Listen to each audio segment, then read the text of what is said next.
Good day, everyone, and welcome. Happy Monday. Happy Monday. Thank you for being here today. Again, we always are so grateful for your participation and for your presence. We know that there are a million and one places that you could be, so we're excited that you chose to be here with us in this moment. So, welcome to Intact. For some of you, this may be new. For many of you, you have been to a presentation previously. So, Intact is our National Training and Technical Assistance Center for Child, Youth, and Family Mental Health. Our presentation today is Infiltrate, Educate, and Vacate, Empowering Mental Health Professionals for Community Impact. And I'm super excited to introduce our guest speaker today, who is phenomenal and has been here before. So we're excited to welcome him back. If you have not already introduced yourself in the chat, please take time to introduce yourself in the chat, your name, and where you are joining us from.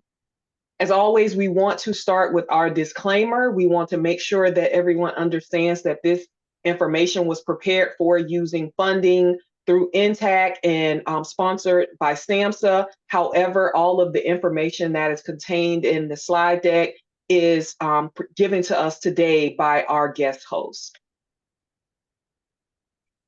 On session security, in the event that any security issues come up during our session, we will close out this Zoom link and we will send a new Zoom link to participants. We do not foresee anything but awesomeness taking place here today, but we always have to preface our sessions with that. So again, we are Intact National Training and Technical Assistance Center, and these are our partners that we work with. Our goal is to make sure that we cover the lifespan of children from infant, from utero up into family dynamics and working with families and mental health. And so these are a list of our partners. I would encourage you, if you're not already connected, please visit our website to learn more about Intact, but to also join our mailing list. All right, so our session today is a part of our 365 Black series. And so during each of our sessions, we take time to honor the Black brilliance and innovation that is in the room at our Intact and our virtual center and also in person. And so these are a list of our Black, brilliant, and innovative partners at Intact. All right. So our vision and mission at Intact is to ensure that all children, youth, and families living with and impacted by mental health challenges will have access to the resources and opportunities they need to thrive in a comprehensive and equitable system of care. And so this session is just one of many that we provide at no charge at Intact. And so we also provide free consultation. So if your organization is in need of someone to just have a brainstorming session with, or just to run something by, Intact is able to provide that at no charge. In addition to our trainings and our webinars and our 5 Things Digest and other materials that we send out. Also, if you are not already registered, please make sure that you register for our System of Care Virtual Summit. It's actually coming up next month on May 14th through 16th. And this is being provided by Intact and also funded by SAMHSA at no charge to participants. And I'm excited to share that we have 2,500 people who are currently registered. So if you're not registered, you're missing out on really an awesome treat. I am also honored and humbled to be one of the keynote speakers for this year. So I look forward to seeing you all there. All right, some housekeeping things before we move into our session. If you are in need of a certificate of completion, one will be mailed to you automatically, will be emailed to you after the session. You will also receive a copy of the slide deck, which you received earlier prior to this presentation. If you did not receive the slide deck with your reminder email, please let us know. And a copy of the event will also be made available following the session as well. And with that being said, if there are things that come up for you that you want to share and you don't feel comfortable saying it on camera or feel comfortable with it being recorded, please either send it to myself via private message, or you can send it to our fabulous and amazing host for today. All right, our last slide before we move into today's session, we just want to make sure that we ground every session with making sure that we're on the same page around using affirming, respectful, and recovery oriented language. And we want to make sure that our language is strength based and hopeful. We don't want to paint this Disney World picture that everything is just cherry blossoms and fun, but we want to make sure as much as possible that we come from a strength-based and hopeful place, that we are also inclusive and accepting of diverse cultures, genders, perspectives, and experiences. And I think that is important for us to mention that even though this the series is rooted in 365 Black, that although we may be of the same race or same skin tone, that we come with different life experiences, we come with different perspectives. And so being respectful of that and leaning in and asking curious questions versus making assumptions. And last but not least, our goal is to teach you some things, give you some tools for your toolbox, sharpen some tools that may already be there, so that we can make sure that our actions are consistent with our policies and our products, that we're just not talking one thing and doing something else, but that they align. All right. So again, welcome to today's session, Infiltrate, Educate, and Vacate. And I am super excited to share with some of you who may not be aware and reintroduce him to those who have been a part of our previous session. So our guest host today is Sean Worthy.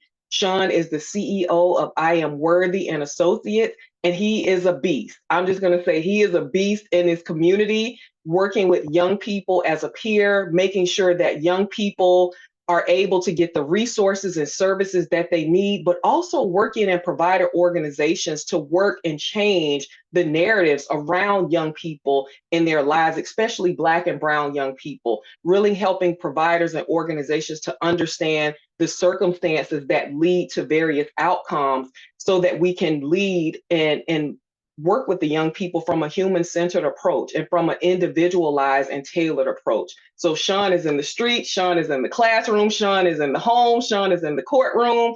So without further ado, I will introduce Sean Worthy to our session today. And if we could give him a virtual round of applause, that would be amazing. Welcome, Sean. Thank you. Thank you. Thank you. I appreciate it. Normally, I'm used to hearing all the claps and stuff, but today we'll just take your guys' energy. I see the hands. I see the video feeds popping up. I just want to start off by saying I'm honored to be here today in your guys' presence. Like, we know you guys could be anywhere doing anything right now, but you guys are here with us to share this presentation. And this presentation comes from my heart, my experiences, and just who I am as a human being. And I would love to share this with you. And I think that everybody can take something away from this, no matter what walk of life or where we grew up at or anything like that. So I think that we all kind of relate to it in certain ways, or we can adapt the way that we do the work in a certain way through this perspective. So obviously the title of the presentation is Infiltrate, Educate, and Vacate. And this is something very close to my heart. I feel like this is a philosophy that I've had since I came into the work, but it just matured more and more as I had different experiences going through the field of youth development. You can go to the next one. Okay. So these are some of the learning objectives, and some of you guys have already gone over this when you guys looked at the registration for the presentation. So I don't want to get into too much of it, but I just want to give you guys a quick second to go overlook it real quick. And we can go to the next slide in a couple seconds.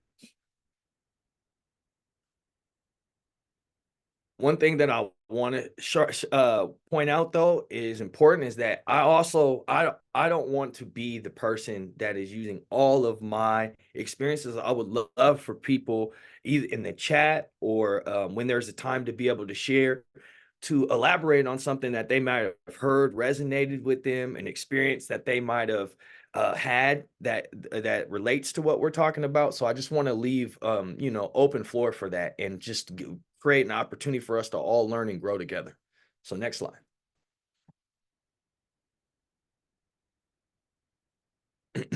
Obviously, as my name, Sean Worthy. I'm a speaker, I'm an entrepreneur, and I'm an author. I was able to get into youth development because of my past experiences, right? I came out of prison, um, and I was locked up for 3 years.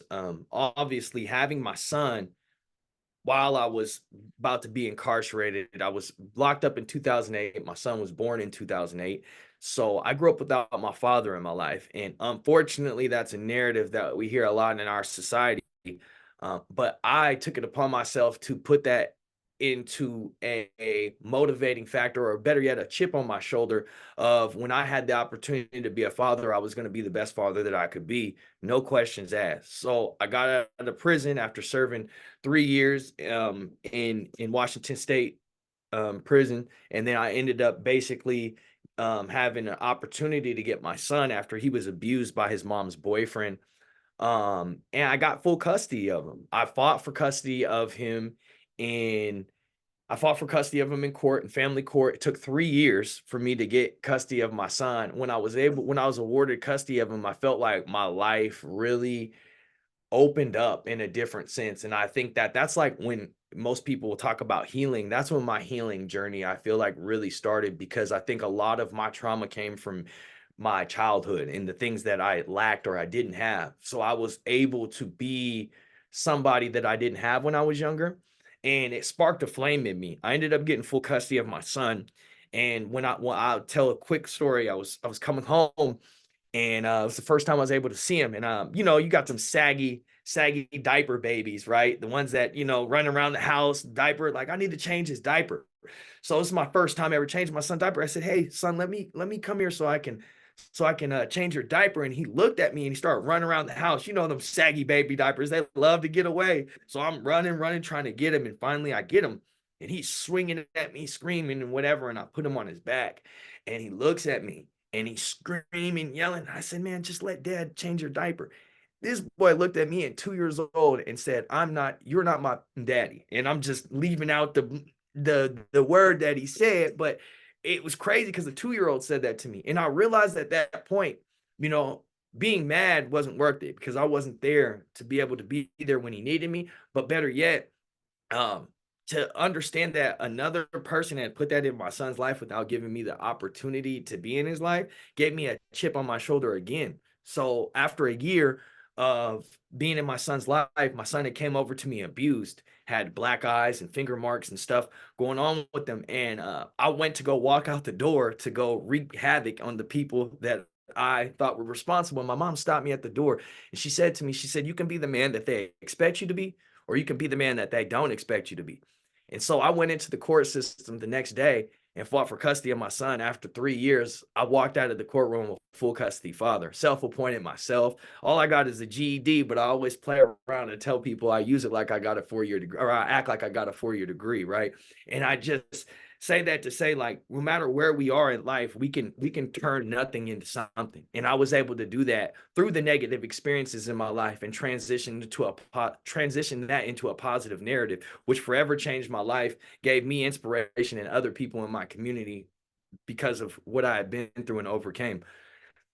Transitioning to that, I go into being a father and getting that opportunity. But my son's 15 years old now, so I've had him since he was 2, and it's been the best experience of my life of being able to defeat a narrative that's so prevalent in our society of being a black father, but then also getting people in society to come up to me and to plant seeds into me that ended up growing and just help me become the man that I am, and just fight for what I believed in and what I didn't have. And that was being a father, and something that I hold on to. Manhood and fatherhood is something that I hold on to really tight in my philosophies of life, and it guides me through everything. So I don't take this lightly at all, and it's definitely something that has guided the work that I do.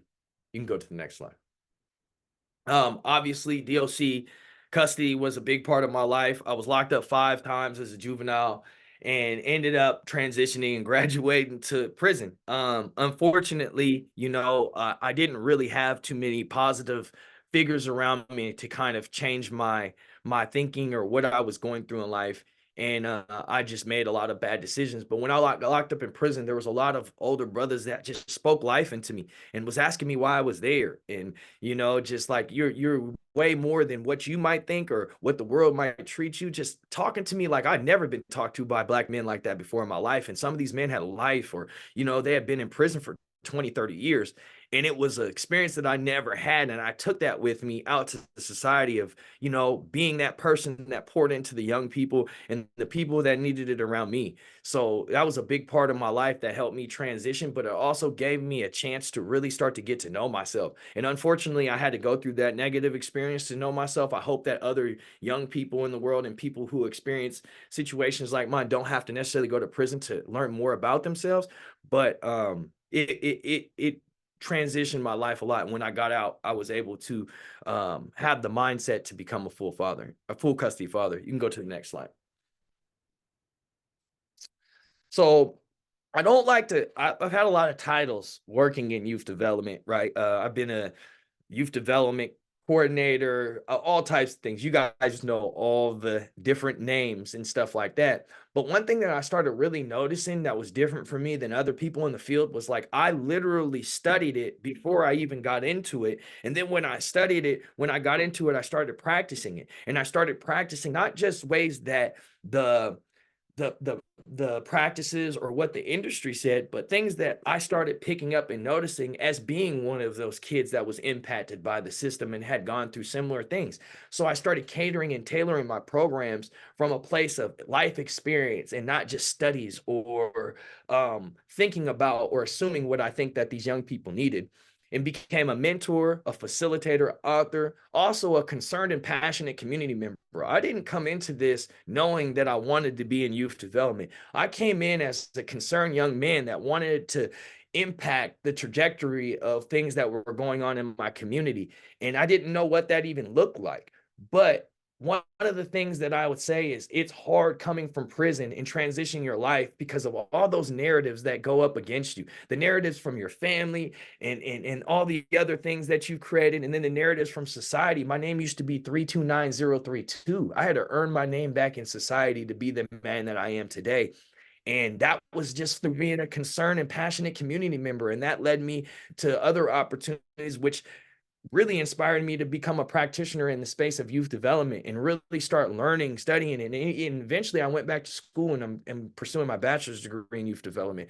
But also I got into the youth development realm by speaking, getting into schools and doing assembly presentations. And then I got a certification to be a certified peer counselor. And that changed my life because I will speak about it later, how I was able to use the title of this presentation, Infiltrate, Educate, and Vacate, to tailor that need to my community in a way that helped people out and was able to serve them and support them. You can go to the next slide. I'm very fortunate enough to be a TEDx speaker and to share a philosophy that I came up with in my life called Embrace It While You Chase It. And I'll share it real quick. We all have three things in common in life. We all have a journey, we all have adversity, and we all have a gift. And the gift isn't a present from Christmas, or it's just not our natural talents and abilities that do things like play basketball or, you know, whatever else. It's the gift that it gets put into us that we can give to others. And I think that for me, once I realized that I was able to give what I had gone through, the negative, the positive, and all that stuff to people, I realized that I was of value in society despite what the narrative was. And this opportunity, getting up to speak in front of 500 people and share that and get a standing ovation at the end, changed my life. If you guys want to go look at the presentation or the speaking engagement that I did, you could look it up on YouTube. You could just type in my name, or you could type in Embrace It While You Chase It if you want to watch it. It's only 10 minutes long. But yeah, I really had a great opportunity to not just share something that I read out of a book, but it was something that I really lived. And I'm not going to get into the whole thing of how Embrace It While You Chase It came up, but it was in a negative time in my life, and I was able to share that with people. And I just put it in my pocket for later, and that philosophy ended up coming to me, and all the other things that kind of just made it full circle. And it's pretty much why I embodied in my life from a young age until now and continue to. And so it was a great experience to get up there and share it. And not only that, but to be one of the only young men that look like me in that lineup of speakers, and better yet, just speak so much differently. That opportunity gave me a lot of inspiration and motivation to continue to do what I'm doing. But better yet, also just gave me a platform to share what God put into me. So I appreciate that. Next slide. Okay, I want to get into a quick exercise. Basically, I love this one. So as I started getting into like trainings and stuff like that, a lot of us know if you're not used to being in stuff like this as a job, some of these things end up impacting us in ways that are way more than just a training or a little icebreaker. And for me, this was something that I was able to share in a room full of people that didn't look like me when I was getting my peer certification. And it made me kind of look at life a little bit differently. So I wanted to share this exercise with you guys. If anybody's done it, please just raise your hand or share in the chat that you've done it before.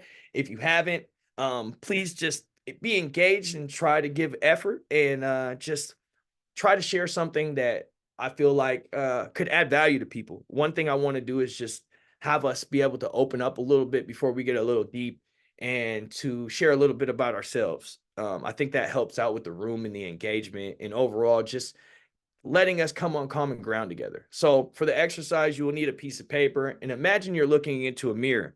As you reflect on the next picture of the iceberg, notice that about 10% of the iceberg sits below the waterline, and while the other 90% hides below the surface, right?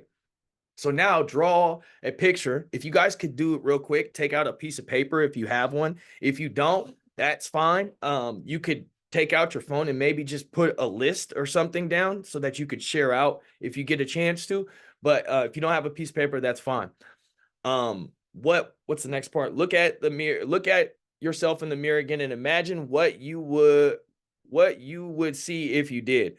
What do other people see when they encounter you? Imagine someone who has never met you before. How would they describe you? Your skin color, your gender, and your height. And those are just examples, right? If we go to the next slide. Here's an example of mine.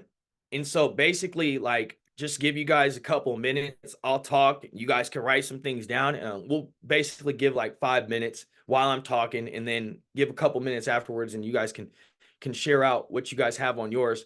But I'll read the instructions real quick, and then I'll share mine. Write observation about what you see on the piece of paper on a piece of paper above the surface of the waterline. Do not skip this part. Jotting down your traits is an important part of the exercise. Describe what you see, right? And so for me, I have long locks. You might not be able to see them right now, but I have long, luscious locks. Long, luscious locks. I'm playing. I just had to say that. I love my hair. But it's probably one of the first things that people see about me off top is my hair. They always, you kind of look like Marshawn Lynch or something. I'm like, whatever. Average height, I'm 5'9", 5'9.5", something like that. Obviously, I'm a black man. I have an athletic build. I believe that people can, as much as I don't, some people will be like, oh, you can't tell. I think that I have an inviting energy. I really do. I think that like when people see me, they like random people come up to me all the time and say things to me or just are positive. And I feel like I have inviting energy. And I feel like you can see that when you first see me. Most people. I have a positive attitude. I feel like when you come around me, you can tell that I'm positive and I'm upbeat and I'm in a good mood majority of the time. And then go down under in the depths, right, into the darkness and talk about some of those things that they might not see. I'm a single full custody father. And I've been raising my son he's 15 now, for the last 13 years by myself. And not by myself, obviously I have a family, but been the sole thing, everything as far as doctor's appointments, all that type of stuff. Formerly incarcerated, TEDx speaker. I'm a diehard Steelers fan. If you don't like the Steelers, I'm a fishing fanatic. I'm an author. I'm very spiritual. I'm a business owner. One of my philosophies in life is principles over feelings. I'm a sneakerhead, and that's just a little bit about me.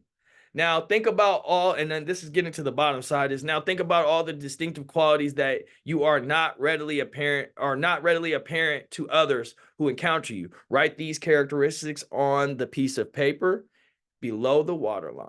I can't see the bottom part because something's in the way. Oh, you might include your education, your employment, your religion, or your relationships. So give like 1 or 2 more minutes, let you guys wrap up. If anybody's ready to share, just go ahead and share. If they can unmute themselves, if we have to, Yep, or they can unmute themselves. If you want to share, please raise your hand and then we'll call on you. That may be the easiest. yeah, Yeah. yeah, yeah. All right, I see Tandra. Please come off mute and share. Tandra, and then we have Tanya. Hi, everybody. My name is Chandra Moji, and I've done this before. I always love it. I just love icebreakers, period. Um, what people readily see and know about me, just on face value, is I have purple hair. Hair is always purple. Um, I love it. I have funky glasses. They're like absolutely the bomb. Um, I, of course, am brown skin, and um, I'm about average height. That's like a given. What people don't see or recognize about me is that I'm a ambivert. I really don't. Um, I really don't like to be out in public a lot, but because of what I do, it requires me to do so. I prefer to actually have my alone personal time. My alone personal time usually is considered to be antisocial. But it's like, I deal with 1,001 personalities, in my beyond 9 to 5 life. So when I'm home alone, in order for me to be able to maintain all of those other personalities that don't belong to me and differentiate between those and all the ones that belong to me, it requires me to be requires me to be alone with all my own personal personalities so that I can properly deal with all the other personalities that don't belong to me as well as myself.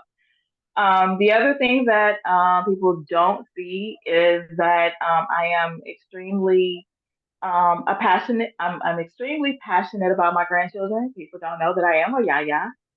Um, they don't know that I am a not survivor, but I am a conqueror of childhood trauma. I don't use the word survivor because I am not still living in it, although the experience is over. I actually have taken my power back from the experience. So we not surviving, we beyond thriving, we teaching. Um, the other thing that people don't see about me is also that I am very in touch with my spirituality. I'm very self aware. I see a lot, don't say a lot. I'm not reactive, I'm proactive. But as much as I am kind, I am also a cutter. So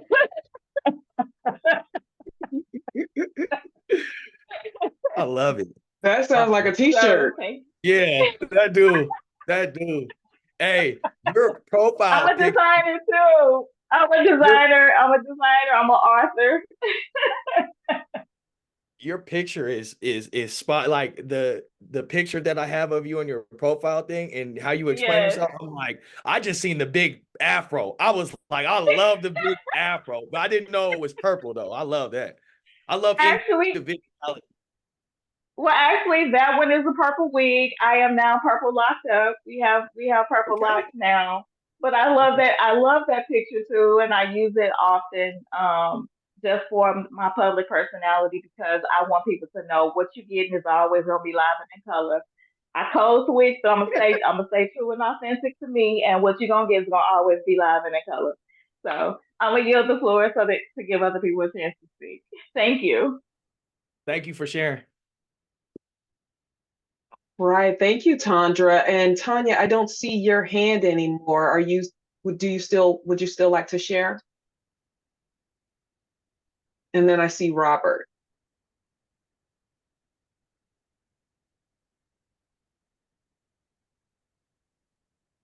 All right, I counted down my 7 seconds for introvert. So Robert, we'll go to you next.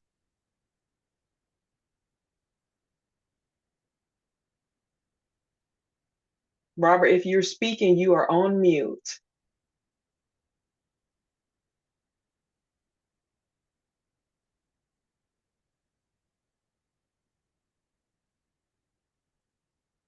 Okay, we're going to go to Tanisha Morris.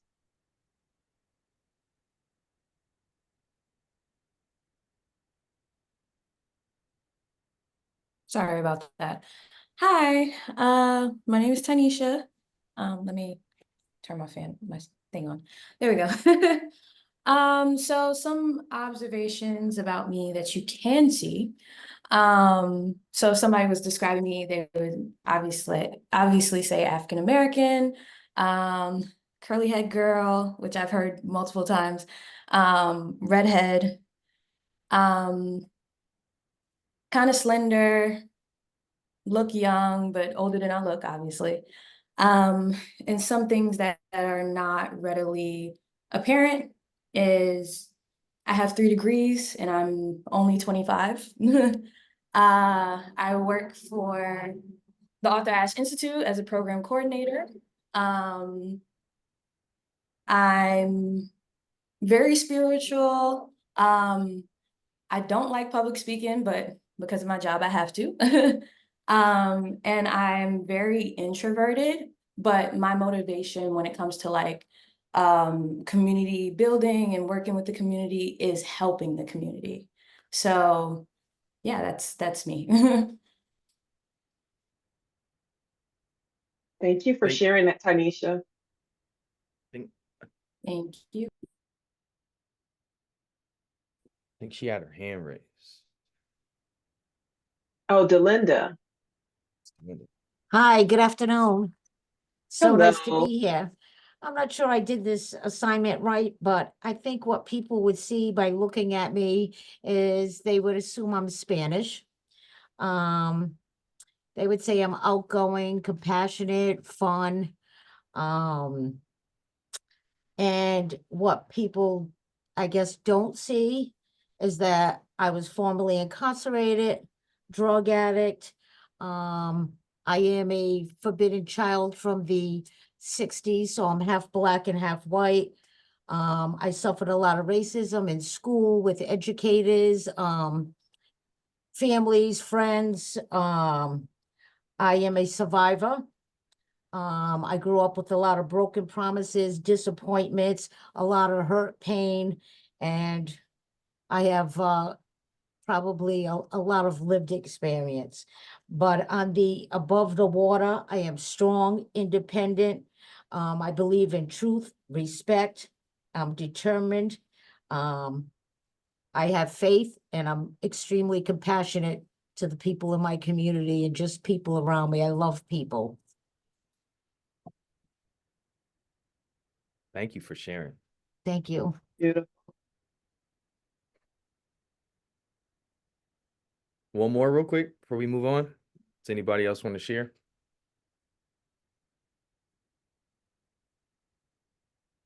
Going once, going twice. So we go to the next slide. Thank you guys for sharing. I appreciate that.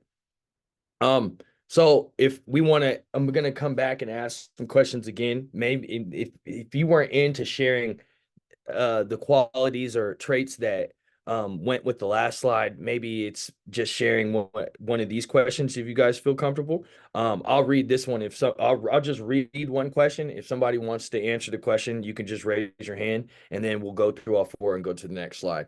So where do most of your characteristics fall, above or below the line? Somebody want to answer?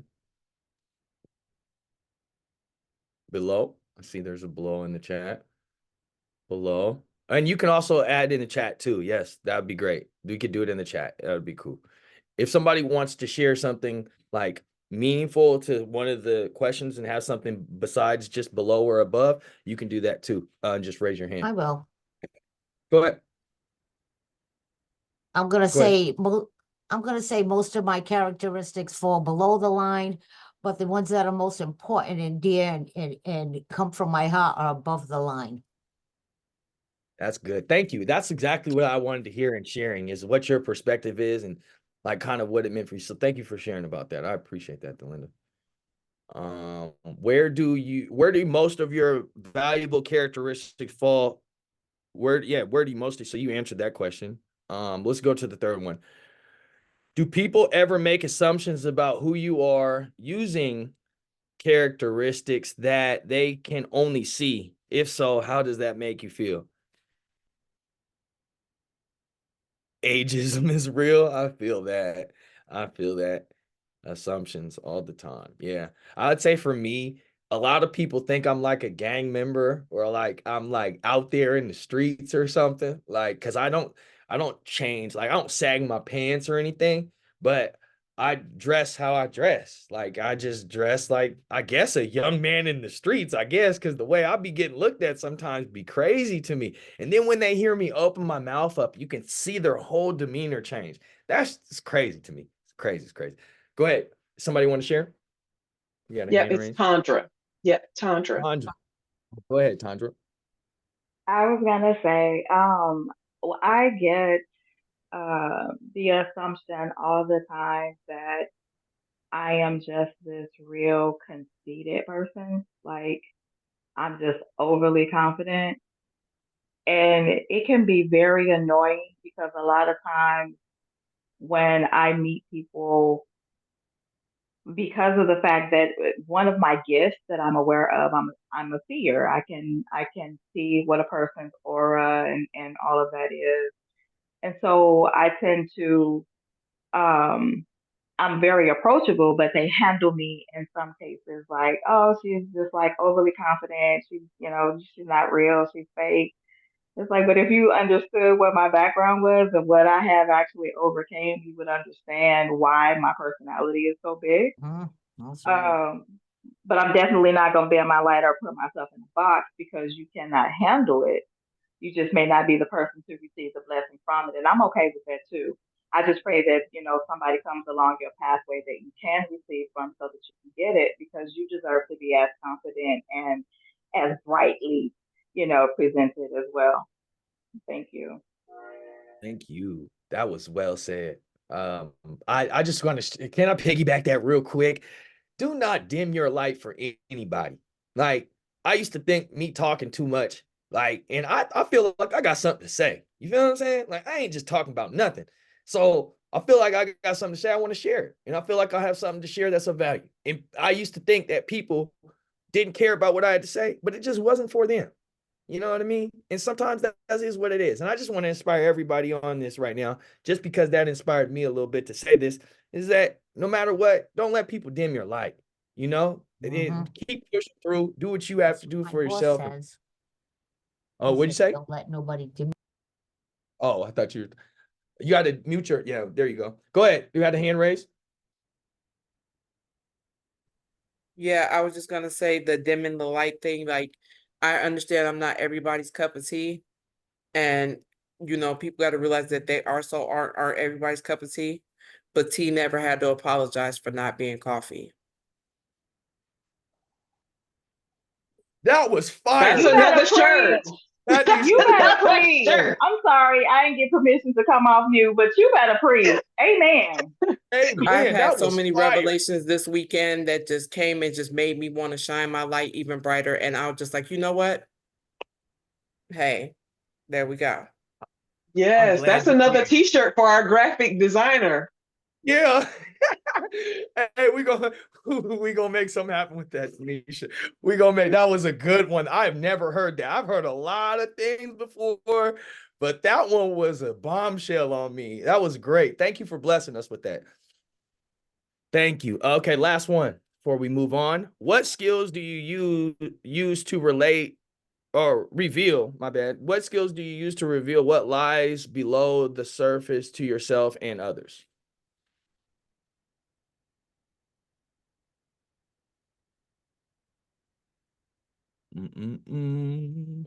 That's a good one. I'll add something here, sis, because Mhm. I think one of the things that's coming up is how subjective the iceberg is. And so we look at it. So if you're in person, there's going to be some things that may be above the line and below. And if you are on the phone with someone or versus Zoom with someone, and so on Zoom, you can't see my height, but in person, you're like, oh, she's like 6 feet tall. Like, and so that, and even, and so with this question, it's like, what do you have to do? In what ways? That's why I take it. What ways do you have to overcompensate so that people can see you when they may not be able to physically see you in person? Like, what do I need to do on the phone or in Zoom that I would not have to do in person to make sure that that energy is there, or to make sure that I am understood if I'm even concerned about people thinking that about me? And so thinking of some of those things. I think communication came up a lot in the chat. And I want to go double back on one that was said, organic communication. The reason why I want to say that is because when I am organically who I am, when I am authentically who I am, it goes back to the dimming the light thing, is that either I'm for you or I'm not for you. And I use the skill of me communicating and using engagement, like somebody said, to determine whether that person is for me or not, right? If I come at the situation and it might go over the head, and then I try to articulate myself or communicate in a way that I feel like they understand and I don't feel like they can, and it's just not for them, right? And I think that's, for me, that's a big one. Communication has always been the way that I try to do it, especially when people view me as dangerous or violent without even really knowing who I am. Is it, we still got more? Yep, go ahead. We got Tanisha, and then Tandra. Yes. So I actually facilitate a lot of workshops within the community. So what I do a lot is self-disclosure and honesty. And the first thing I'll lead with, because we do a lot of the workshops in Flatbush, is I'm from Brownsville, born and raised, right? So they understand I come from where they come from, but also my perception is based off of how I grew up. So everyone will be able to build connection based off of that. Yeah. Thanks for sharing. And then Tandra. So it depends on the situation. I'm situational. So, because sometimes I can be the bully. So if we're someplace and we've made eye contact, and I know that we've made eye contact, and I can feel you're thinking a thought about me, I'm gonna provoke a conversation intentionally. So you may not want to talk. You may not want to speak. I'm definitely going to bully you into a conversation. So if I say hi and you don't say hi back, I'm going to intentionally invade your face, and I'm going to be like, so how's your day? Are you not having a good day today? Did something happen, in your day today? Because, there's a smile that's wanting to come out, and I can feel you fighting against it. I mean, like, and before they know it, they have dropped their guard. They're in conversation. I also facilitate workshops. I'm a motivational speaker. I'm also a certified peer support specialist. So I use my life. I'm always using my life story. But in order to break that ice, to get into that mode of, letting their guard down and pulling the wall down, is I allow for myself, if that, depending on, again, the situation, I allow for myself to be either comical, or I'm like extremely serious, depending on where they are, so that I can reach them. So I become that in that moment. Jesus was all things to all men, so I use that philosophy. Thank you for sharing. I love that. It's just bullying them, but bullying them with positivity and niceness. I love it. I love it. I love it. You can go to the next slide.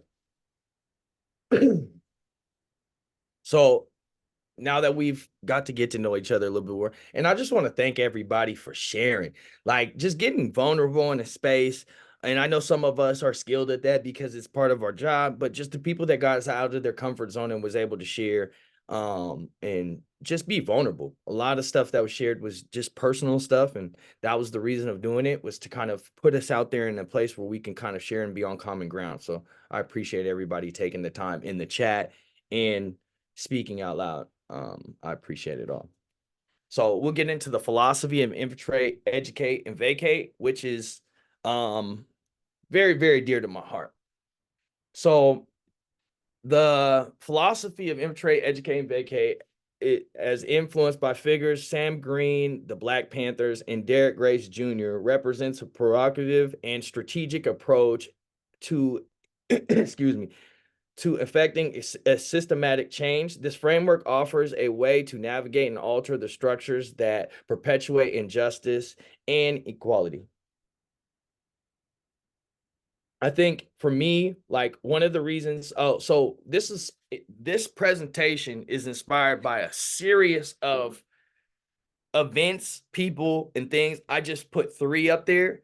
And if you guys have ever watched the Spook by the Door, you guys will kind of understand more of what I'm talking about in this presentation as we go on by just knowing the movie and what happened in the movie. But the Black Panthers have done it in their own way. And I literally got the words infiltrate, educate, and vacate from my brother Derek Grace, who kind of was on the same thing. And I'll talk about his philosophy as we get in more to this and how I kind of was able to take away from different things and create this whole presentation, but better yet, this philosophy of how I envision doing this work and what needs to be done to kind of create the impact that I think that we all want to see. You can go to the next slide. Here is an enhanced exploration of this philosophy, considering its roots and implication. This philosophy, especially within the context of the America's history of radical injustice, offers a framework for individuals, communities to be actively engaged in systematic change. It is about using the tools of the system to dismantle or reform it, not through malice or destruction, but through strategic, informed, and purposeful action aimed at liberation and equality, or equity. I said equality.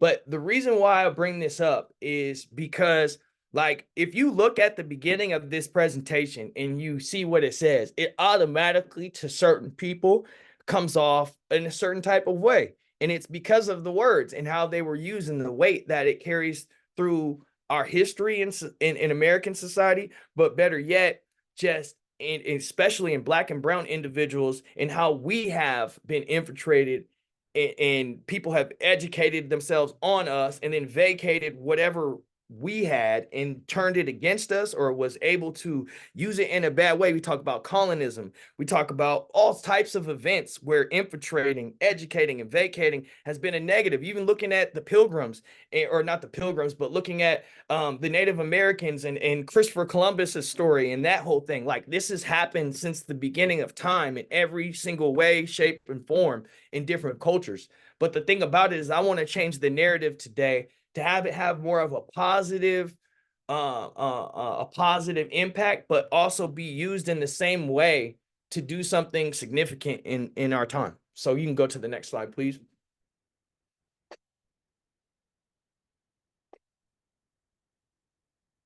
So I really want to take time before I even read this slide to just really just know that I'm trying hard to bring together a complex idea, but it's a lot more work that needs to go in than just some talking or just some ideas about how to do it. So this is going to have to go into the fabric of your life and the work that you do to see a real change happen. So it's going to take time out of this session, and it's going to take a lot of time to figure out some of the things that I'm going to talk about later on of how to put this together and really make it work in our communities. But as you apply this philosophy, remember, it's a dynamic process that requires adaptability, resilience, and a deep commitment to the greater good. A deep commitment to the greater good. I have to say that again. Like and I'll give some context to that at the end. It's a call to action for those who serve, whether as professionals, board members, volunteers, community members, to leverage their position for systematic transformation, paving the way for a more just and equitable society.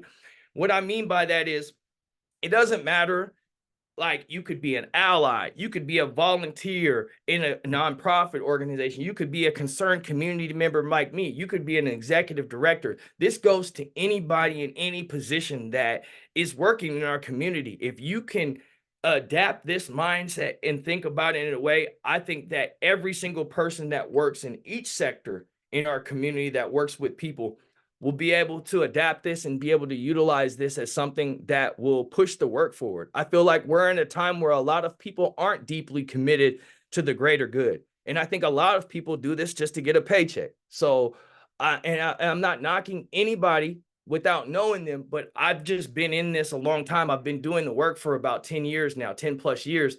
And that's one thing that I made this presentation for, was to shake that up. And I feel like either you're going to not like this presentation because you're a part of the problem, or I think that you're going to understand what I'm saying and adapt some of this in the framework of how you do your work because you want to see change, right? Keep going to the next slide. Definitions. The definitions of infiltrate. This step involves positioning oneself within systems or organizations to gain a deeper understanding and foster change from within. Unlike the negative connotation of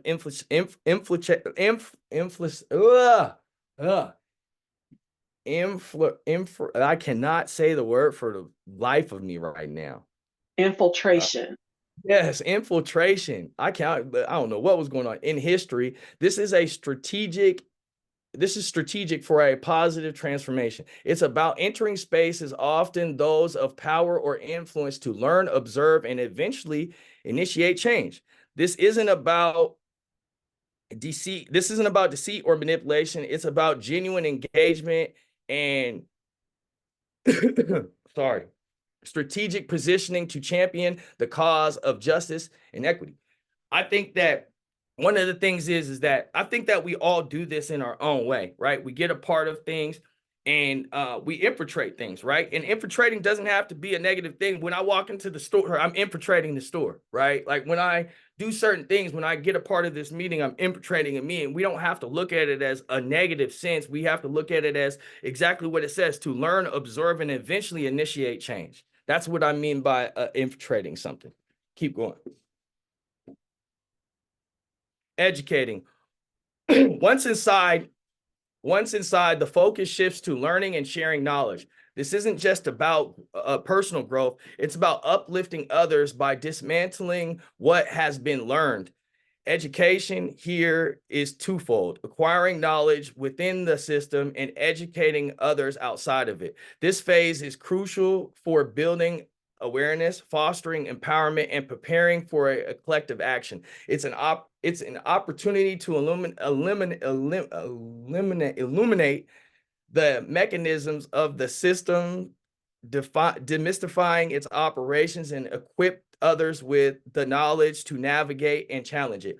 And I think like that, to me, this is a part that I feel like a lot of times doesn't always happen full circle. I feel like we have a lot of initiatives and things that go out in our community to teach people about things, but I feel like sometimes we have to think of different creative ways to do that. And we have to think of other collaborations, partnerships, and other ways to be able to introduce this information to people to educate them. You can go to the next slide.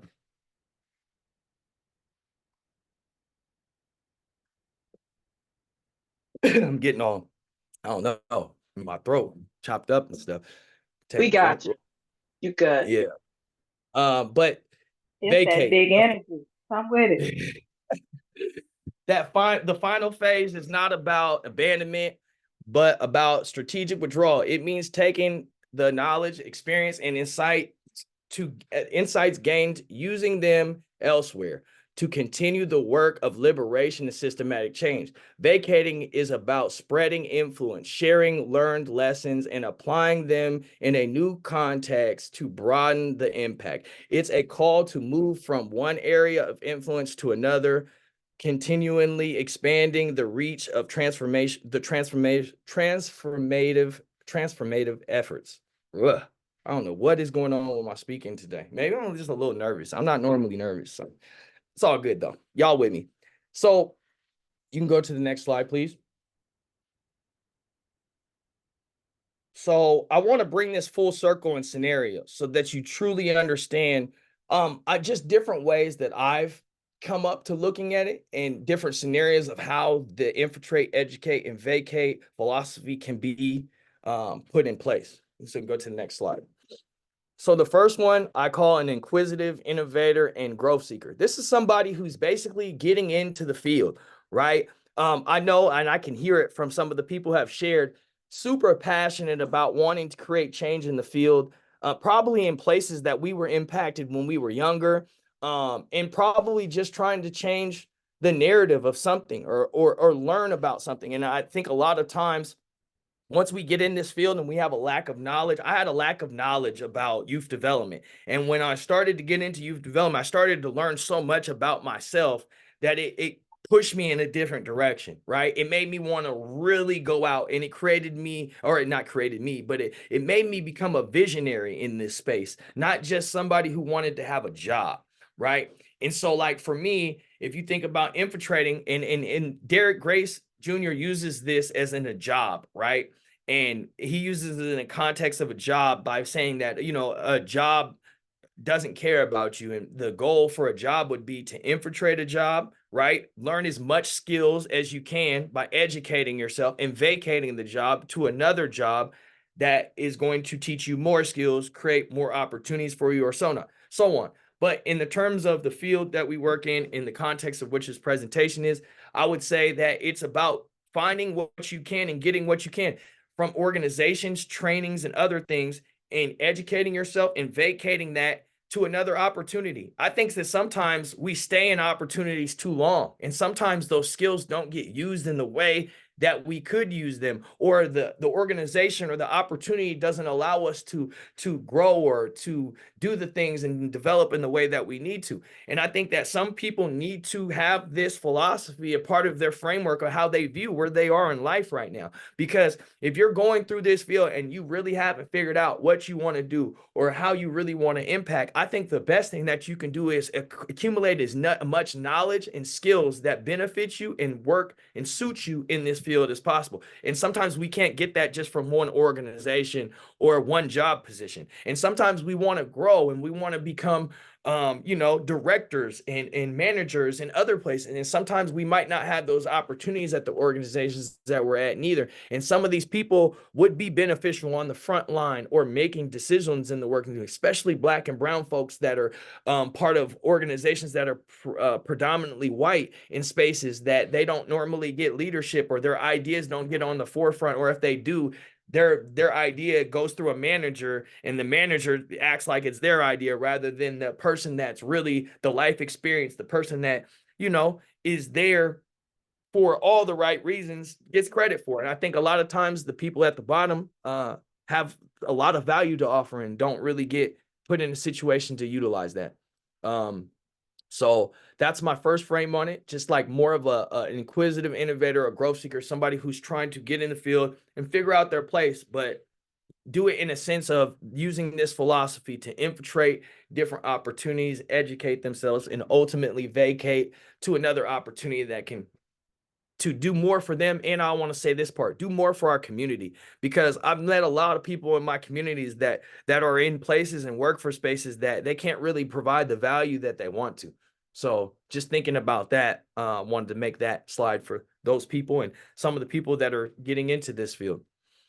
I love this one. The name of this one is just the best. This is kind of like me. This is part of who I am, the Mission Possible person, right?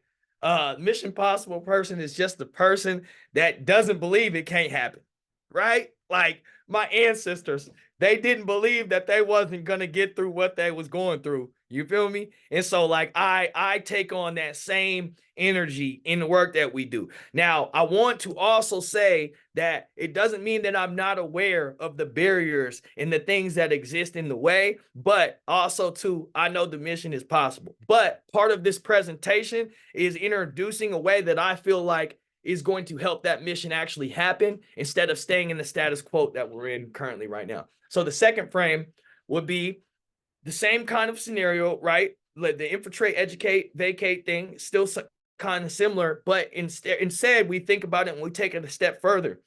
When we talk about vacating, right, we talk about vacating, and a lot of people will be like, oh, your supervisor's like, oh, you're going to leave me, or, you know, like whatever, you know, they think about vacating in that way, like leaving the job position, which if you look up the term of it, it's kind of like what it leads to. But I take it a step further to step outside the box and think about vacating the information, the resources, the opportunities that your organization or the information that you have might provide, right? And I think sometimes what ends up happening is that we don't end up having an opportunity to really contribute the way that we want to. So what ends up happening is we have resources, we have information, we have these things, but we can't figure out ways to partner with people in the community, collab with people in the community, and contribute that information in the way that we want to. So what ends up happening is that we stay a part of organizations. People don't come to our initiatives. They don't come to our backpack drives. They don't come to these type of things because we're not able to fully contribute in the way that we want to. And sometimes the positions, spaces, and places that we're in don't allow us to blossom in the full way that we want to.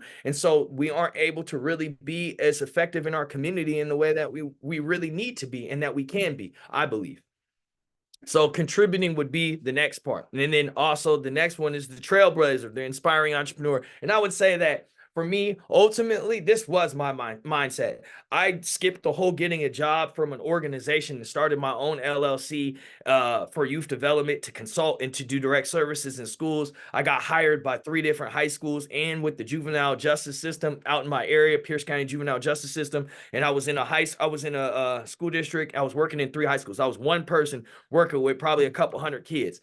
But I seen an opportunity. I seen that there wasn't I'm a unicorn in my space, and you guys know what I'm talking about. As a Black man formerly incarcerated, I walk into rooms and I'm one of one, right? Not only am I one of one, but my life experiences and everything are tenfold compared to the people that I work aside that are informing the young people or supporting the young people to better their lives, but don't even understand what they're going through, right? So for me, my big thing was I realized I provided a lot more value than a lot of people around me. And I'm not knocking them, but I'm just saying what I went through, being a person that was a part of the juvenile justice system, being a person that was kicked out of almost every school, pretty much every school that I went to, you know, dealing with trauma as a juvenile, not growing up with my father, you know, like all these other things that I felt like for me, my calling was way beyond just working for an organization. So my thing was, I'm going to make this thing work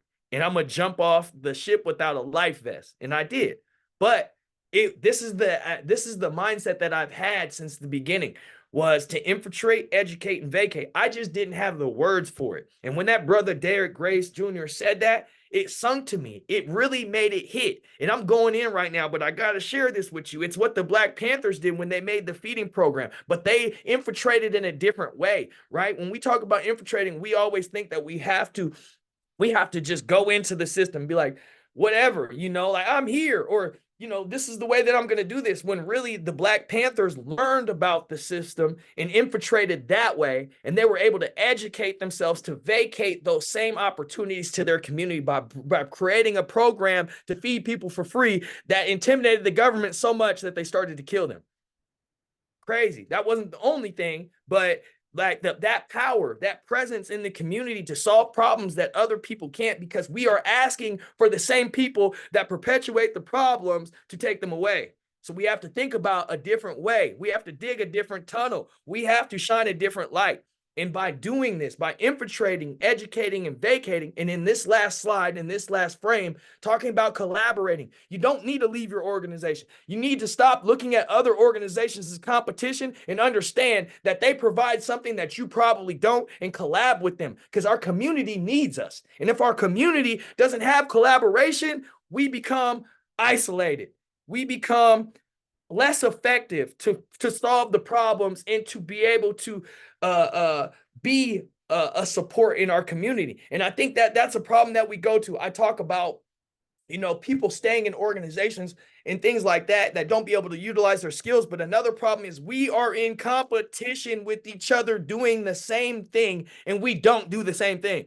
I don't care who you are. We might talk to you. We might facilitate programs, but our skill sets are uniquely different. And if we can go to that point and understand that, We can collab together to do things. Yes, you facilitate and I facilitate, but I'm good at this and you're good at that. So why don't we come together as two organizations to go out and teach the community about mental health, about sexual reproduction, about all these other things, create initiative, creating programs. And then when the kids see that you're no longer fighting over kids and these two organizations are coming into the school, the community space together, and they're doing it together, not only are we able to strengthen that aspect, but we're also able to get more funding and other things by collaborating on these issues together rather than working apart, and being able to add more value by working as a collective rather than a single organization, right? So collaborative efforts are important. And I think that we have to get out of the status quo of how we think of things. We have to get out of it. There's a lot of industries that are collabing. If you look at influencers and other things, they collab together. Do you think that they lose money by sharing and talking about the next person or putting them on their platform? No.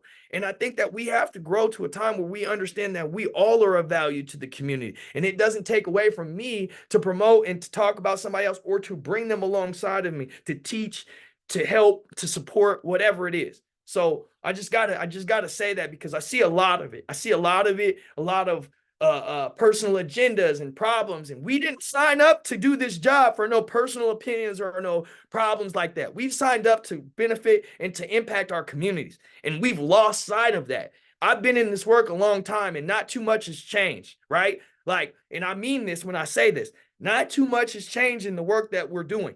Laws have changed that lock kids up and other things have changed. But if you go back and study that stuff, I guarantee you it wasn't beneficial for the people that we're talking about that are being impacted, right? So what has changed in the field, and specifically I'll talk about youth development since I have gotten in this. I'll give you an example. One example. They stopped locking kids up as adults. Guess what's on the news right now? They're talking about all the kids that aren't getting locked up and getting held accounted for and how they're about to go lock them up as adults again, right? That lasted a whole 6 months to 8 months. So I'm just saying, like, what has really changed? If somebody can put in the chat something that significantly changed in a field that they've worked in the amount of time, and there might be some OGs in here that have been here for 20 years that have seen some change. I want to see it. I want to be inspired, but I also want to stand and challenge people to think about that. If we keep going down the same road, doing the same things, we're going to get the same result, right? And so we got to change that. We got to think outside the box. And this presentation, this session is no more to think outside the box of what we're doing and take some of the stuff that the people have taught us before, the examples of the Black Panther,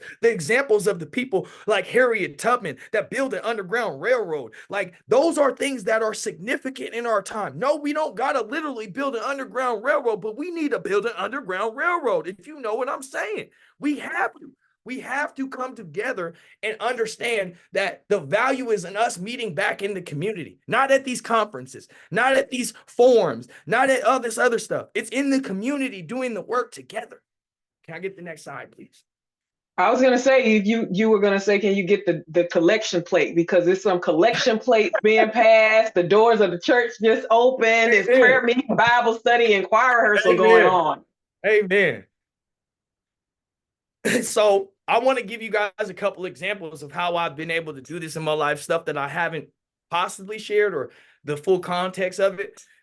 But youth development was one. I'm a young Black man that came out of the system, right? And when I first got into this, people will say, like, I have a brand called Worthy Hustle. My last name obviously is Worthy, but I have a brand called Worthy Hustle. They used to tell me when I first started that nobody's going to let me into school with Worthy Hustle because of the word hustle.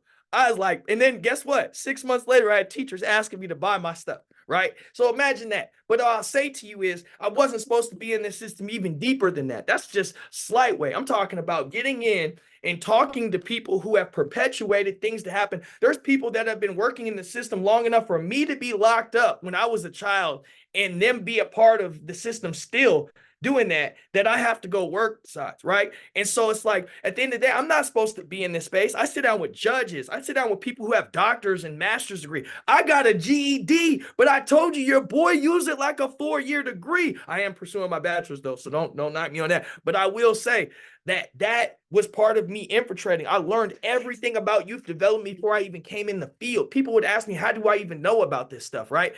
Then when I got in the field and I started learning, I started realizing there was an opportunity from work with kids that were like me, that had been through things, and nobody wanted to work with those kids. They want to work with the leadership kids. They don't want to work with the at risk. I don't call them at risk. I call them untapped. That's untapped potential, right? That was one name of my program, was untapped potential. So I would go in, and who best to go work with some young people that are experiencing trauma, who are experiencing problems at school, who are experiencing all these other problems that I went through. I went through those problems. So you're going to bring a counselor in that went to school for 4 years to read out a book to these kids instead of bringing me in. And I was able to prove that I was valuable in those spaces.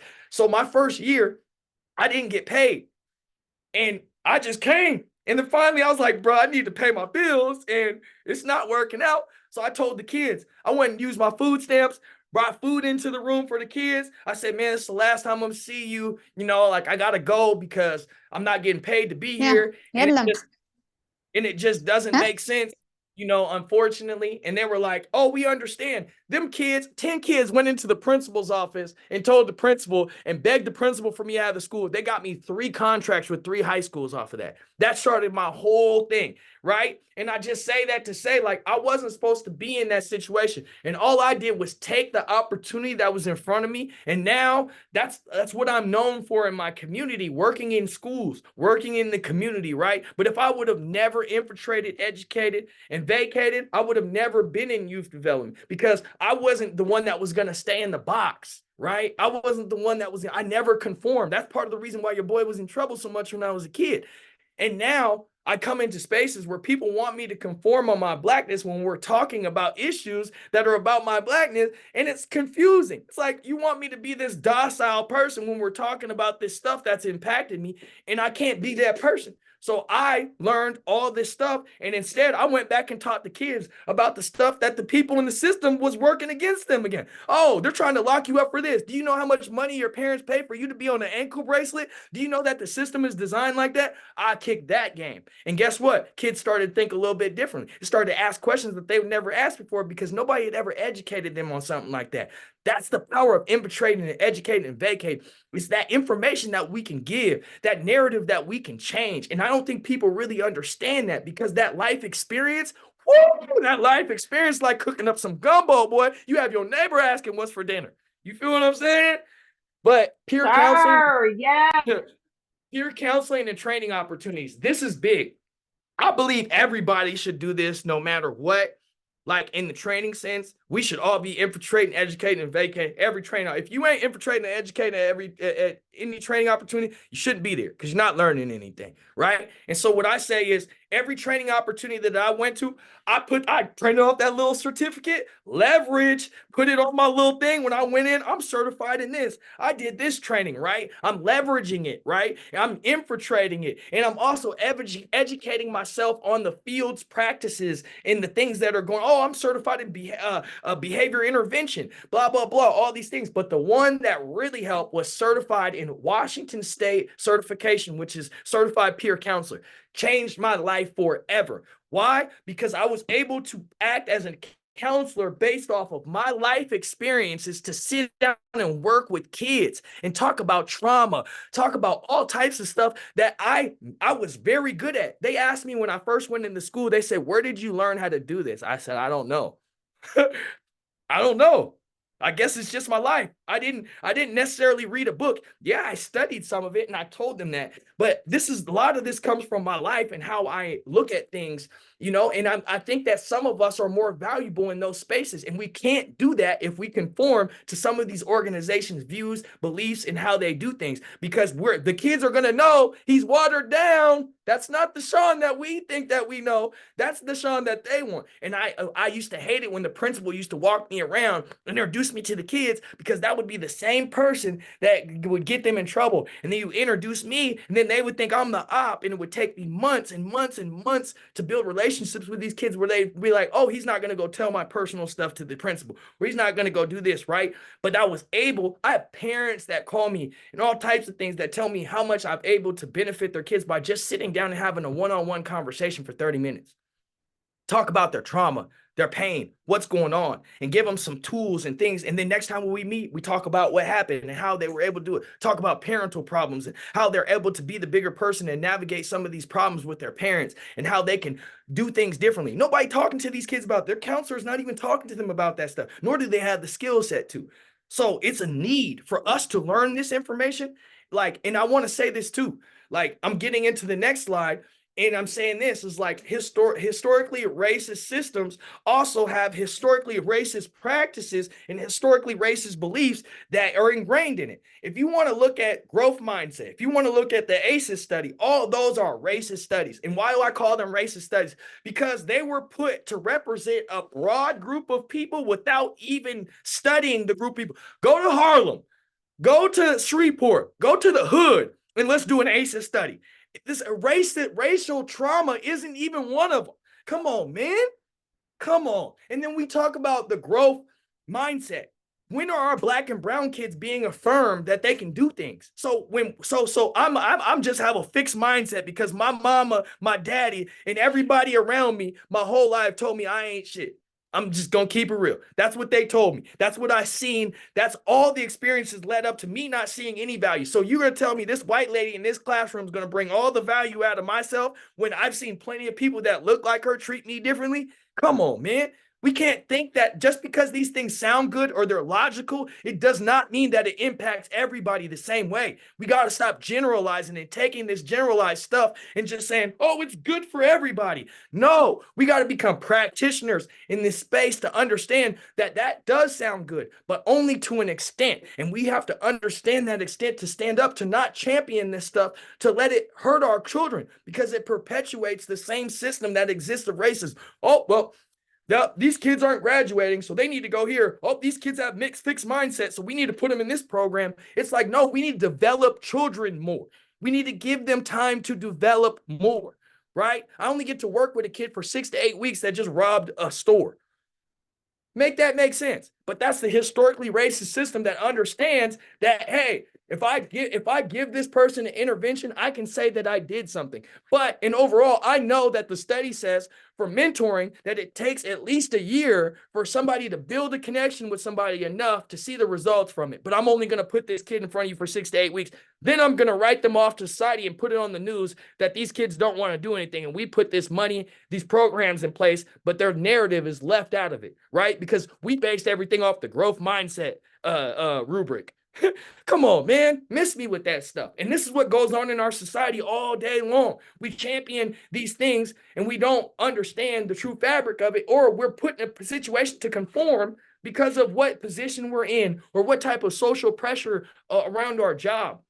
And I just want to say, I know that comes with a mental health barrier too. And I didn't think about this when I made this presentation, but I do want to just touch on that real quick. The mental health issues that come from those barriers and those things that you go up against that are hard. Talk about vicarious trauma. I had to see a kid get locked up in front of me, right? Like I got locked up. How do you think that feels, right? Like people don't understand that, and how as a Black person or a person of color, whatever it might be, how you show up in these spaces, and you get re-traumatized and you have to relive things. And I might not be able to respond to certain things in that situation. Who's going to tell them that? How do you explain that to your white counterparts? You don't.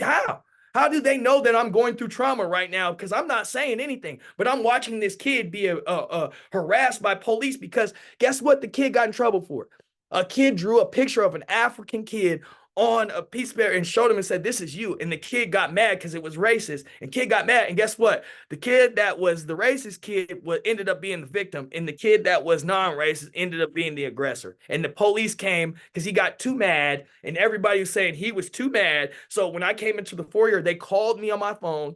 I was out in the community doing something to come to the school. I come to the school, walk in, 2 police officers stand in front of this Black kid. I walk right between the police officers to the Black kid. And he's over there yelling, F you to the police, all this out of his trauma response, right? That's a trauma response. No, he's not just a bad kid. That's his trauma. He was traumatized by what happened in the classroom.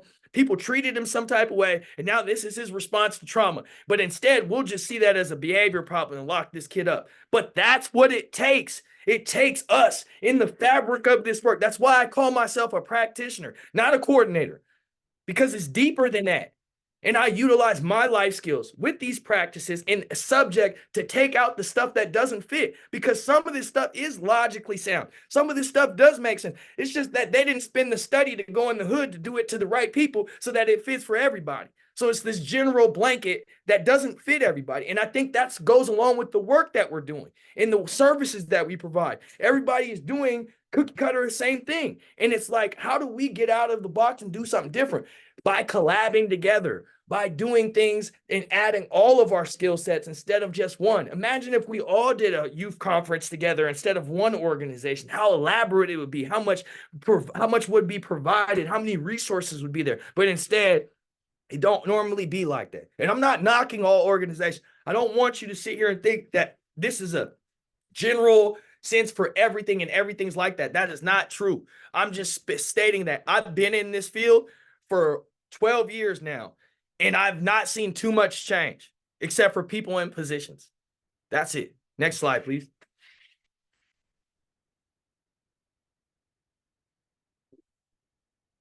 So we're going to give a second to do a breakout group. We're going to basically take the 3 words, infiltrate, educate, and vacate. We're going to have you guys decide to draw from something that you guys can say is experience where you have done it or something that you can use it for. Did I say that right? Yes. So I think, so we have like 7 minutes left of this session. Dang. So I'm not sure. Yeah, you did your thing. We're not apologizing for time. So I would say, how would you like to proceed? Would you like to keep people together or? Just keep them together. We'll just have some people share right now. Just give us, can you just give examples? Just raise your hand. We unmute you, but just one of these 3 words. And if we could have somebody share one from each one so that we could give a full run of the words and just your guys' own experience, just from the frames that I shared and your guys' own life experiences. How does this apply, or how could it apply to the work that you're doing? And I see money in the chat, so that people are giving you offering in the offering bucket too. Oh, okay. I'll take that. Hey, I'll take that. I will take that. Also too, real quick, before we get into sharing, I do want people to share. Please take it upon yourself to pick one word and share out. But also, I'm gonna put my email address in here. The QR code at the end is not working at this time. I had some technical difficulties this morning, but I want to give everybody my email in case you do want to get in touch with me. I'll give my email, and then when you guys can check on Friday for the QR code to be on, and it should be on by then, and you guys will be able to upload your guys', or you guys will be able to put your email information in to be able to stay in touch with me. I'll be sending out like stuff from my clothing brand or anything else that you guys be interested, like future presentations, stuff like that. But yeah, here's my email address. Okay, we can keep And I've going. also asked them for if they would like to be added to your email list to share their email address. And so we have several people in the chat who are sharing theirs, and I'll download this and save this chat and give it to you. Okay, that works even better. That works even better. But if you do want to reach out to me personally, there's my email too, just to let you guys know. Awesome. And I see we have Walter Williams. Hand raise. Hello? Yes. What's going on? Okay. Man, briefly, bro, you're literally on fire, bro. Between 2003, 2008, I was in Mount Holman Lincoln High School.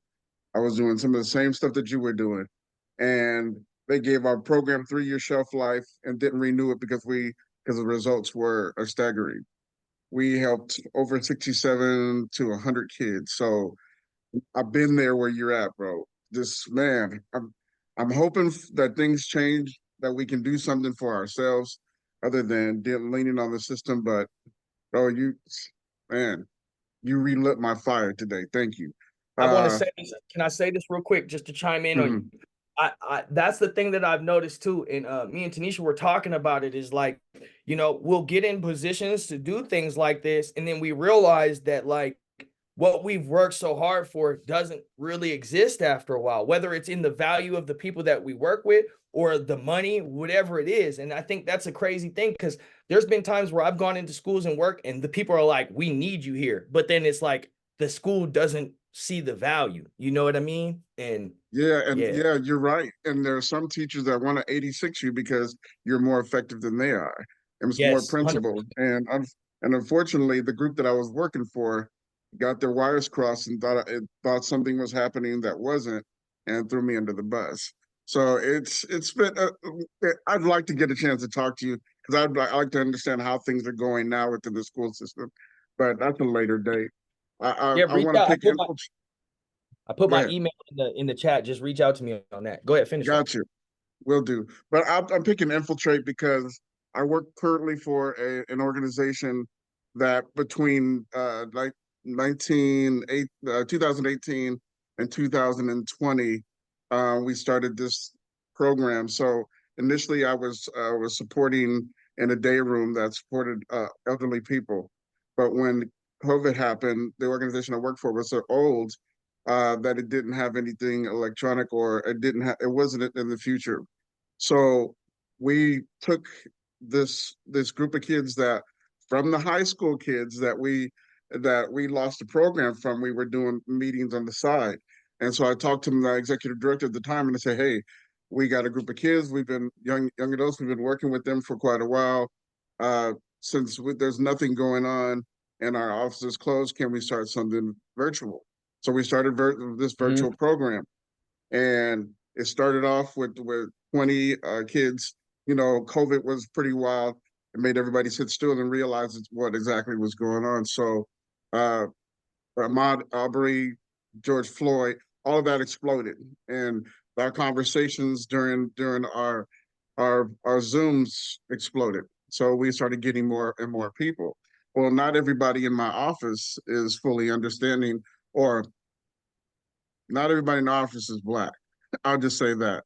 So in between that, we were doing DEI work, and we had a lot of people that didn't want to participate because they felt like they're being shown themselves in the lens. And I'm like, okay, that's not my problem. So my executive director dies. Everybody descended up on me like they wanted me just completely out of the organization. They didn't want it. They didn't understand what we were doing. Myself, and my partner Billy, they didn't understand what we were doing. They didn't ask to understand, and we've been working with these folks for maybe 5 or 6 years already. So I kept asking. They kept bringing this to me. Hey, we feel like your coworkers felt like you were being you were getting preferential treatment. I said, how are we getting preferential treatment? We brought a group in, and we're serving this group. Well, what about this group? And see, it's different when a supervisor asks you these questions, but I'm getting asked these questions by people that are standing next to me. And I'm like, well, what is this to you? This isn't your job. It doesn't matter. I don't ask you what your job is. So why do I have to prove anything to you? So I had two board members that approached me and said, well, what you're doing is not peer support, and what you're doing is not line up with SAMHSA. So I'm like, wait a minute, this makes no sense. We were we were actually beyond that. We're in intentional peer support, to where it was see, feel, need. We were doing all of that because black people suffer on a different level. We have multiple history, multiple streams of trauma.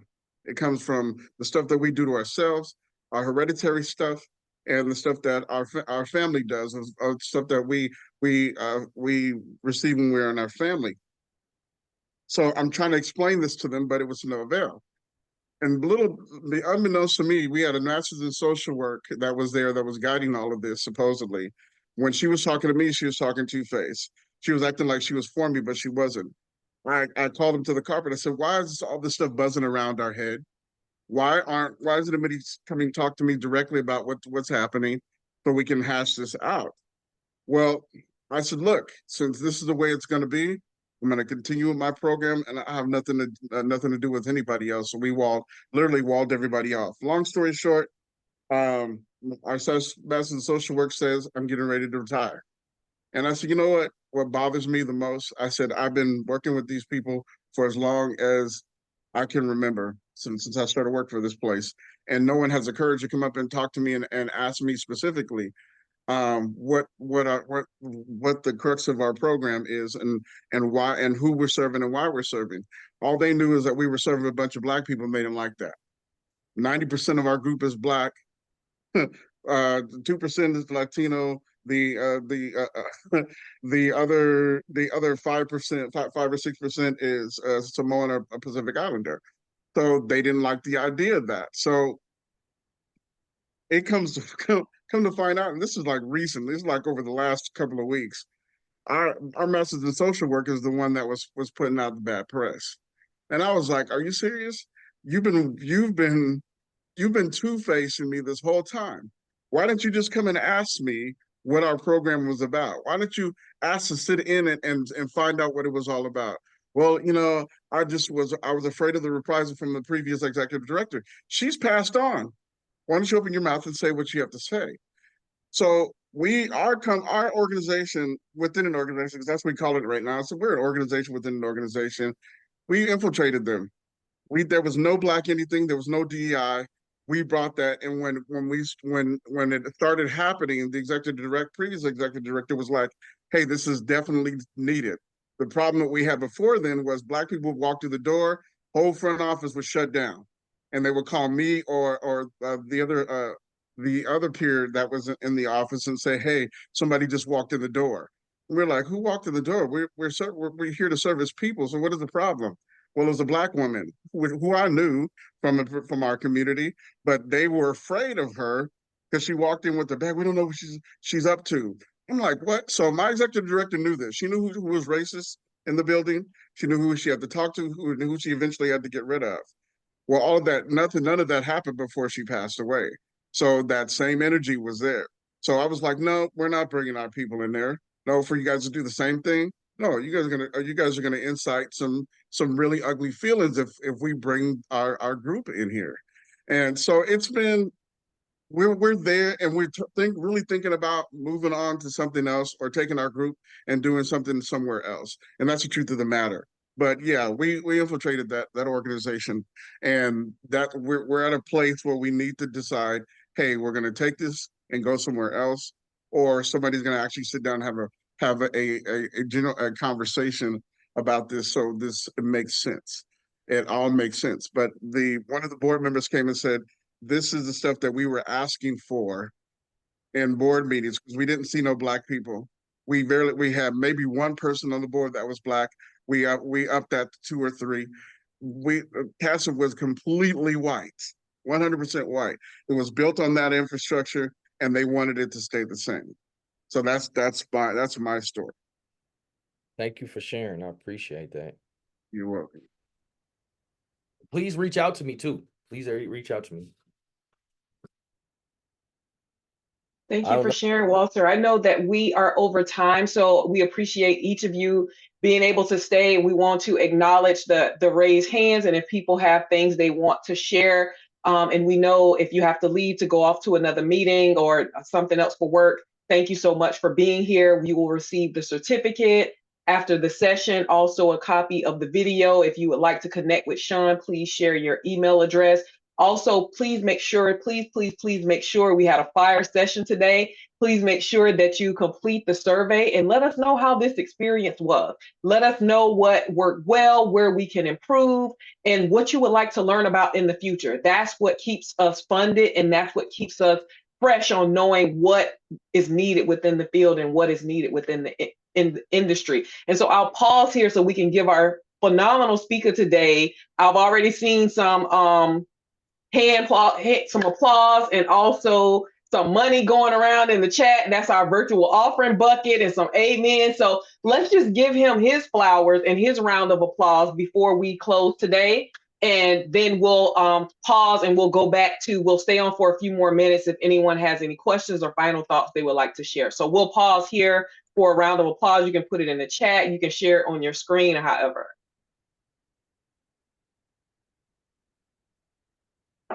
Also, too, I just want to say, if you got a little testimony, please share it. It fills my heart. Normally I don't get to hear, because of situations like this, I don't get to hear how people feel or what they take away from. So if you get a chance to do that, that would make my heart warm. Even if it's something to critique me, something I could have done better, I'm all for it. So just please put that in the chat. It would be greatly appreciated. And I'm going to call on Delinda. You had your hand raised, and then Tandra. Hi. I just want to say, wow, what a phenomenal speaker, such an inspiration. I just want to share my experience because, you know, I grew up in the 60s. My mother moved us to a white neighborhood. I went to a white school, and they all said that I was Black. And Black people said I was white. But, you know, during my time in school, it was a big turning point for me because the teachers were so racist. I actually, you know, I liked school. I liked math. I was pretty good in it. And I was doing an algebra. I was in middle school at this time. And we got our test papers back and we were going over the test papers. And I had my answers right. All my work showed, and my teacher failed me. He marked my questions wrong, even though they were right. And I tried to get my mother to go up to the school to fight this because I said, look, you marked my paper wrong. I have these right. And you know, he got real shitty with me, told me to sit down. And I mean, I'm a kid, and who's going to listen to me? Nobody would listen to me. And my mother was very young. And she just didn't go up to the school. So at that point, you know, through all the racism I suffered in school with, you know, when we moved to this neighborhood, people in the neighborhood set our bushes on fire. Like they did not want me in the neighborhood. So all these people set our bushes on fire. I'm like, wow, they want to kill us. You know, who does that? Why would you set our bushes on fire? My house got burnt down with me in it. And I was just like, so, you know, thank God the world has changed a little bit. But that was such a turning point in my life when I couldn't get anybody to speak up for me and fight for me when I knew I was right. That turned me into a negative thing. My life went, you know, spiraling downward. I was incarcerated several times, turned to drugs. You know, I was just completely rebellious.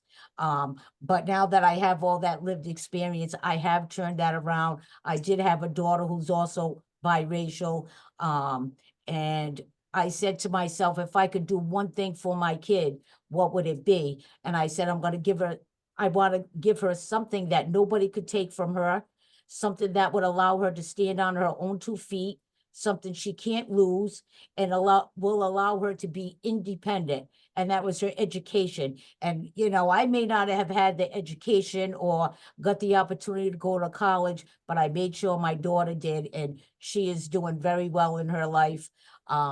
And what I take from my lived experience is how I reach people in my community. I'm a community health worker. I try to reach everybody and anybody. You know, I tell people never deny yourself an opportunity because you don't feel like you're good enough. You know, when I was putting my daughter through school, when she was young, I was like, oh, you know, I'm not sure I want to send her to this school because I got a grant for her to go. And it was a very, you know, rich school. And I'm like, well, I'm poor. I don't want the kids to make fun of her. And somebody brought to my attention, don't you ever deny your daughter the opportunity. So that's, you live and you learn. And I have so much lived experience. I don't have any college education or any degrees, but I certainly got some lived experience. And, you know, I love people and I'm full of compassion and I'm here to make a difference in the world. And I just want to say thank you, Sean. You were amazing, such an inspiration. Thank you. Thank you. I just want to tell you real quick before you go that some of them studies that the people that got the degrees off of were people like you. So your life experience matters a whole lot. Best Thank believe you. that.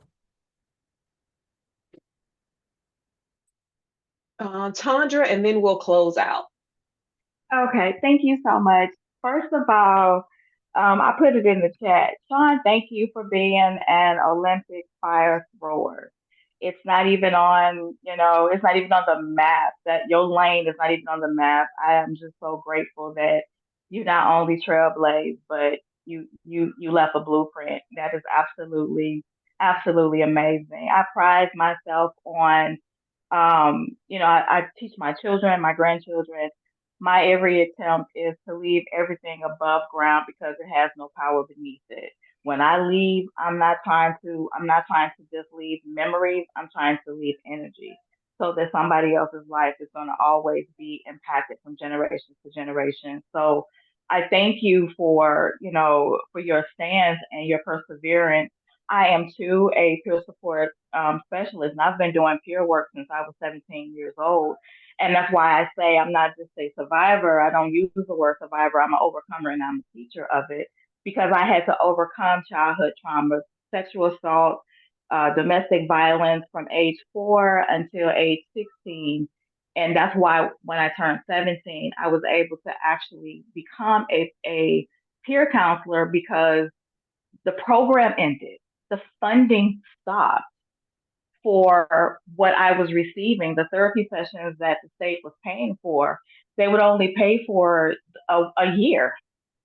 And when you're trying to overcome trauma, you need more than a year.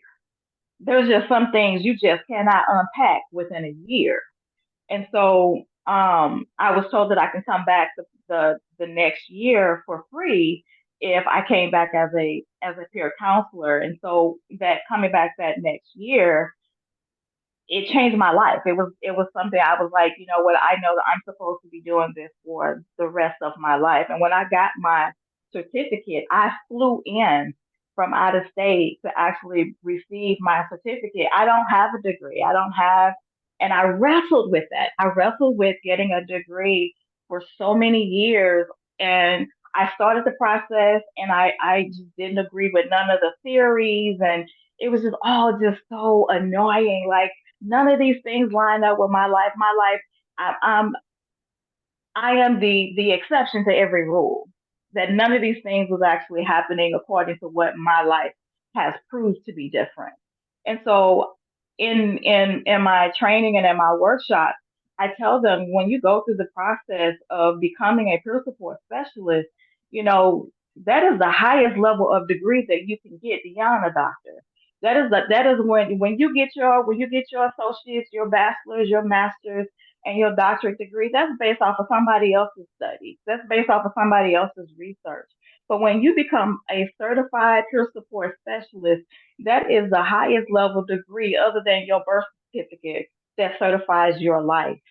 So what you are exemplifying right now, I just want to say again, I tip my hat to you. I salute, all of your work, your perseverance, how you show up, your continual look in the mirror to change your reflection, to become the better you, to reach the greater you, knowing you may not achieve the greatest you on earth that you were created to be, but that you're still striving for that every day. So I salute you. I thank you as a Black woman to a Black man. We need you. We thank you for deciding to choose you above all of life's circumstances. I just speak life into you. I pray God's blessing. I pray that every door that has been denied you in the past, that God makes you a skeleton key, that you not only open that door, but continue through doors and break ceilings. I pray, God, that your feet never touch ground, that your feet remains in the air. I pray that your wings are always strengthened. I pray that everybody that around you has the same mindset, has the same resilience. I pray that anything that is unlike God, anything that is not called to your purpose, that it falls to the ground. I pray to God that He will continue to have a Aaron and air that will keep your arms lifted when you get tired. I pray that there is a pillow and a post always near, a soft place to land and a strong place to lean. I pray to God that the voices in your ear stay strong and healthy. I pray that fire always fall from your lip. I pray that truth is always entering in as it is pouring out. I pray that every time you feel empty, I pray that God comes instantly to reprieve you. I pray to God that recompense be instantaneous. I pray that everything that is on your heart, the secret prayers that you pray, that God answers them in a haste. I pray that whatever woman that is meant to be that's called to your life, I pray that God strengthen her to be the neck that you need. I pray that she's able to speak life into you. I pray that everything that she needs to be able to minister to you that is given to her.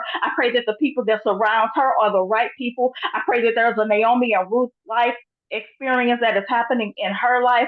I pray a Jonathan in your life as you go forth and slay your giant. I pray to God that Jonathan's strength and courage, oh God, stands near and next to you. I pray that the angels surround you and encamp around your feet. I just pray God's blessings over you, and may you be strengthened in Jesus' name. Amen. Amen. Thank you so much. That was powerful. I normally be the speaker. I just felt like I got spoke to. I feel like I need to go somewhere, right? Golly, that was so meaningful. Thank you so much. Thank you. That touched my heart. Thank you so much. Brought tears to my eyes. Yeah, that's what I do it for, right there. That human connection cannot be duplicated, faked, fabricated at all. That is what life is about for me, right there.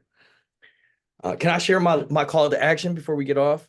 Or is it's right there? Absolutely. Yeah, that was so powerful. I'm going to add, I Yes, pray it that was. y'all two come together and create some type of fire mastermind summit or something like, yes. Yes, that was amazing. That was amazing. And I'm gonna tell you, as somebody who's gifted with words, it's rare that somebody says something to me that takes me over. And it's not knocking it what anybody says, but when somebody says something to me like what you just said to me, I'm sorry. I'm moved right now. Like I don't even know what to say, honestly. Speechless. Speechless.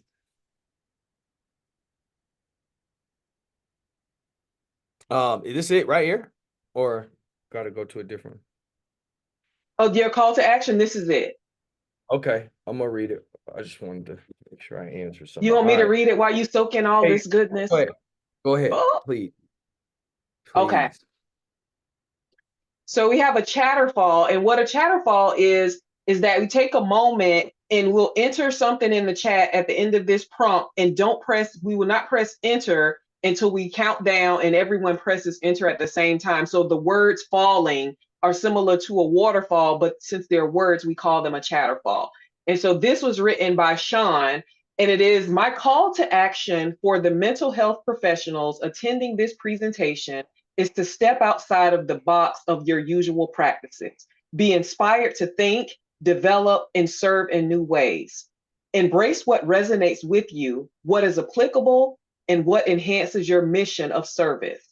Remember, our presence in these fields is not for personal gain, status, or merely to hold a job.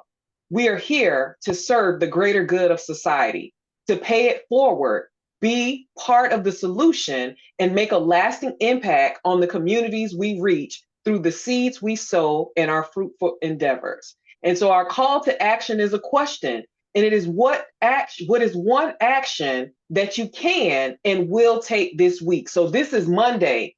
So we're saying by Saturday, what is one thing that you can and will do? And we'll place that in the chat, and we're going to count down.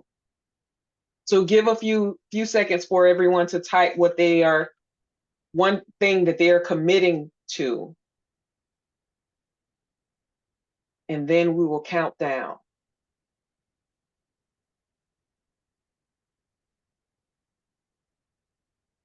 All right, so 5, 4, 3, 2, 1. You can press enter.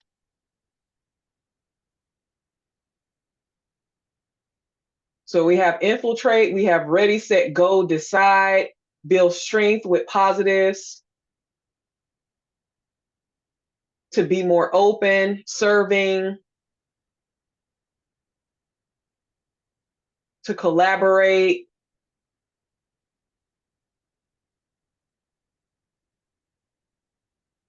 all right. And Sean, I will educate. Oh yeah. Oh yeah. This is my joint. This is a great way to end it too. Network. Thank you all for sharing these. And again, we're going to save this chat, and Sean will send you a copy of this chat so you can take your flowers with you. We have no longer shrink in white spaces, to share, to vacate my wisdom. Mm-hmm. I love it. I love it. So I'm gonna share this before we get off, because this is special. This is special to me, and I know that this is a fight, and I wish I was able to share this with everybody, but hopefully they'll be able to see this on our presentation. This is a fight that is going to be ongoing. Like you said, it's a big process that a lot of people are going to have to get involved in, but it starts with this process of us. And so I just have to say this to you guys in light of that. Do not get lost in the sea of despair. Be hopeful, be optimistic. Our struggle is not the struggle of a day, a week, a month, or a year. It's the struggle of a lifetime. Never, ever be afraid to make some noise and get in good trouble. Necessary Trouble by John Lewis. And the reason why I say that is that's what Infiltrate, Educate, and Vacate is all about. That quote right there sums it up. It's to get into good trouble, necessary trouble, right?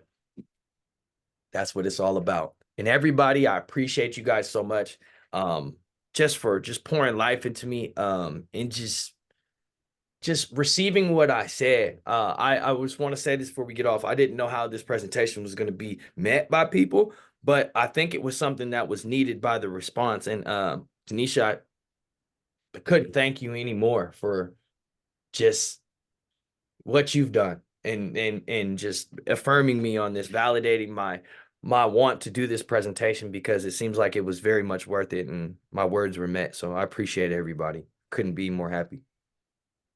Well, thank you so much, Sean. And we're giving you another round of applause for this. And like, you have held people 30 minutes past and people are still here, like hungry and listening and just receiving so many benefits from you. And so again, we have people who have shared their email address in the chat. We'll share that with you. But also, I just want to highlight your generosity that you will be sending out information for people to obtain a free bonus resource from you. And you're putting together a resource around 10 steps for infiltrating, educating, and vacating as mental health professionals supporting sustainable community impact. And I think that is another principle and foundation of the work that you're doing, like not just these touch and goes that we've touched and worked with people for a year or for 6 weeks, and then we leave and they regress back to where they started from, or even worse, because we haven't helped them reach the potential. And so really being intentional about creating something that is sustainable